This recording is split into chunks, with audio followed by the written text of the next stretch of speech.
ஆண்டவரும் இரட்சகருமான இயேசு கிறிஸ்துவின் ஈடு இணையற்ற நாமத்தில் அன்றன்றுள்ள அப்பம் வாசகர்களுக்கு எங்கள் அன்பின் வாழ்த்துக்கள்.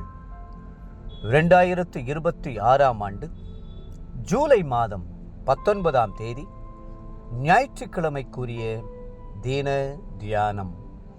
இன்றைய தலைப்பு இளைஞன் எங்கே? ஆதியாகமம் 37:30 சொல்லுகிறது, இளைஞன் இல்லையோ, ஐயோ நான் எங்கே போவேன். காலம் செல்ல செல்ல குழந்தை பருவம் மாறி இளமை பருவம் ஆரம்பமாகிறது. இளைஞர்கள் வாலிபர்களாக மாறி வாலிபர்கள் புருஷர்களாகவும் புருஷர்கள் முதியவர்களாகவும் மாறுகிறார்கள். இப்பருவங்களிலேயே இனிமையான பருவம் இளமை பருவமே. இளைஞர்களைத்தான் அரசாங்கம் முதல் அனைவரும் தேடுகிறார்கள். பல நேரங்களில் அரசியல்வாதிகள் தங்கள் சுயநலத்திற்காக பயன்படுத்த இளைஞர்களை தேடுகிறார்கள்.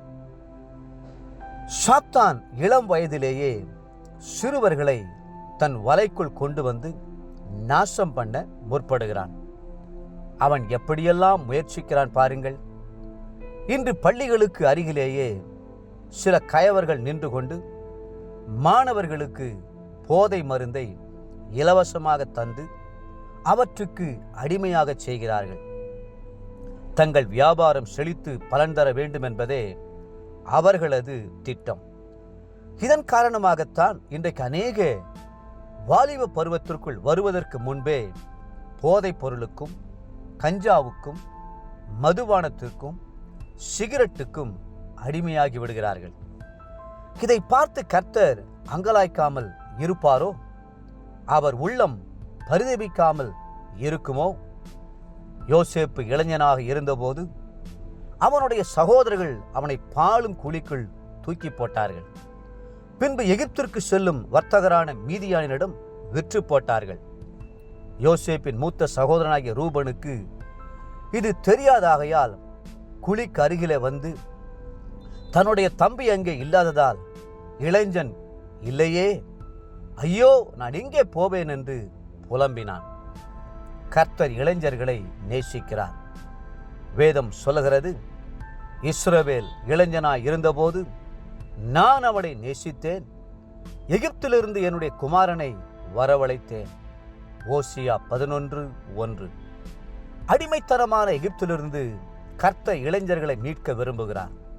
பொல்லாத பாவ பழக்க வழக்கமாகிய உலக சிநேகங்களிலிருந்து அவர்களை கர்த்தர் விடுவிக்க விரும்புகிறார்.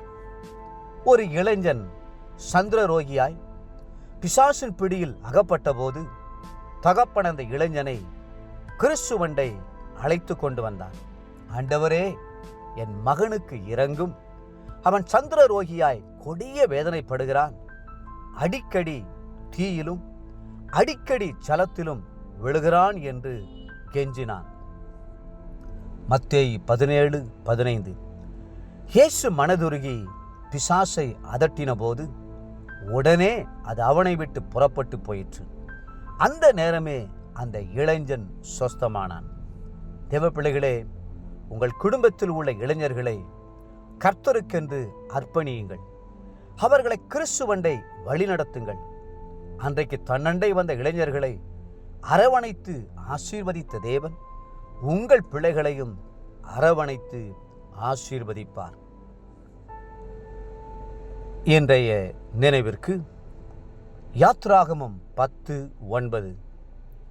எங்கள் இளைஞரோடும் எங்கள் முதியோரோடும் எங்கள் குமாரரோடும் எங்கள் குமாரத்திகளோடும் எங்கள் ஆடுகளையும் எங்கள் மாடுகளையும் கூட்டிக் கொண்டு போவோம், நாங்கள் கர்த்தருக்கு பண்டிகை கொண்டாட வேண்டும் என்றான்.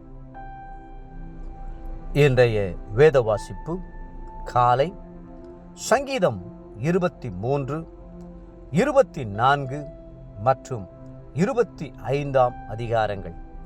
மாலை அப்போஸ்தலருடைய நடபடிகள் 21ஆம் அதிகாரம் 18 40ஆம் வசனம் முடிய. அன்புக்குரிய அன்றன்றுள்ள அப்பம் வாசகர்களே, மீண்டும் உங்களை வாழ்த்துகிறோம். உங்கள் இளைஞர்களை கர்த்தருக்கு ஒப்புக்கொடுங்கள். கர்த்ததாமே உங்களை ஆசீர்வதித்து மென்மேலும் உயர்த்துவாராக. ஆமென்.